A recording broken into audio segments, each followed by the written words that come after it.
બિહારમાં આવેલ અરરિયા જિલ્લામાં ગુરુવારે સવારના સમયે માર્કેટિંગ યાર્ડ ગેટ નંબર 2 પાસે એક ભયાનક ઘટના બની। પિકઅપ ડ્રાઈવર નવી હુસેન સત્તુ લેવા રાહુલ ચૌહાણ પાસે પહોંચ્યો, જે સત્તુની દુકાન ચલાવતો હતો।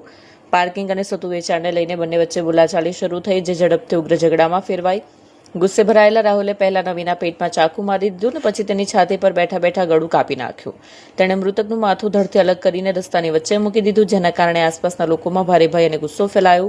ઘટના પછી રાહુલ લગભગ 5 મિનિટ સુધી હાથમાં ચાકુ લઈને ત્યાં જ ઊભો રહ્યો। આ દરમિયાન ગુસ્સે ભરાયેલી ભીડે તેને પકડી લીધો અને નિર્દયતાથી માર માર્યો। ગંભીર રીતે ઇજાગ્રસ્ત હાલતમાં તેને હોસ્પિટલ ખસેડવામાં આવ્યો, જ્યાં સારવાર દરમિયાન તેનું મોત થયું। સ્થાનિક લોકોએ જણાવ્યું કે બંને વચ્ચે પાર્કિંગ અને વ્યવસાયને લઈને અવારનવાર ઝઘડા થતા હતા।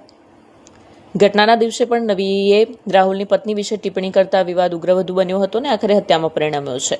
આ ઘટના બાદ વિસ્તારમાં તણાવ ફેલાયો, ભીડે તોડફોડ અને આગચંપી કરી અને આસપાસની દુકાનો બંધ કરી દેવામાં આવી। પોલીસે ઘટનાસ્થળે પહોંચી પરિસ્થિતિ કાબૂમાં લીધી અને તપાસ શરૂ કરી છે।